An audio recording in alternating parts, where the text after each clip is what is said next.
Cześć, witajcie. Jest godzina 6:57. Muzykę, którą słychać w tle, to impreza u sąsiadów. I ta impreza wciąż trwa. Nastała godzina 9. I teraz moja pora na imprezę.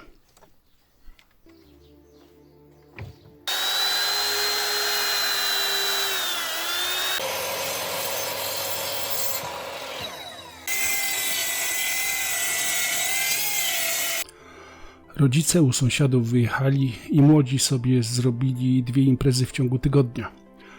Ja przeciwko imprezom nic nie mam. Sam kiedyś byłem młody i nadal imprezy lubię. No ale cóż, czy pamiętacie to uczucie po imprezie, kiedy w oddali słychać dźwięk stepujących mrówek, kat zabójca i irytujący każdy głośniejszy dźwięk? Ciekawe, jak się do tego mają elektronarzędzia różnej maści. No, ale zostawmy sąsiadów i ich problemy ze spaniem po imprezie i wróćmy do szklarni. W poprzedniej części mówiłem, że niepotrzebnie obrabiałem obramowanie wokół drzwi. Teraz przyjdzie to naprawić. Listwy przycięte dokładnie na wymiar do każdej ramy. Potem będę do tego montował drzwi, ale to na samym końcu, jak już będzie dach nad głową. Jest lato, człowiekowi się też przyda trochę odpoczynku i relaksu, a nie tylko ciągle praca. Przyszedł mi do głowy taki zamysł, czy by nie zrobić drzwi podwójnych. Jedne z płytą, a drugie z moskiterią. Ochrona przed owadami, żeby nie wlatywały do środka. W tym momencie drzwi z płytą otwarte zapewniające przewiew, a drzwi z moskitierą chronią przed insektami.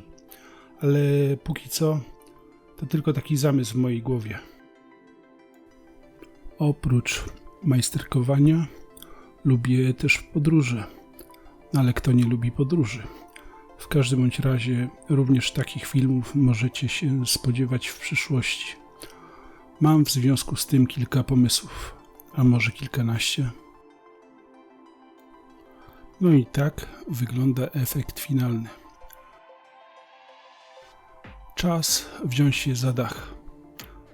Na dach znowu użyję słupków ogrodowych, no ale najpierw ich malowanie. Przy kącie, który sobie ustaliłem, słupki 2,40 metra idealnie się nadają.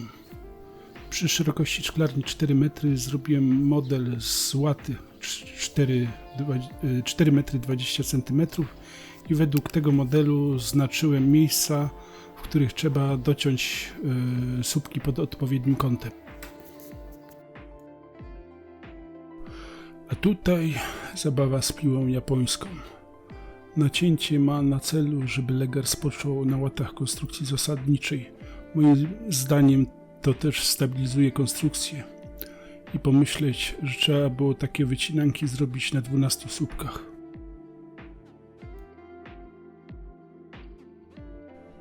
No i przechodzimy do montażu 2 słupków w gotowy legar. Tu przy docinaniu na ukośnicy piła robiła mi psikusa. Blokada piły z powodu wibracji lubiła się poluzować. Ustaliłem na przykład na 3,5 cm, a po chwili patrzę 4 cm. Ale wiecie, 5 mm w prawo lub w lewo.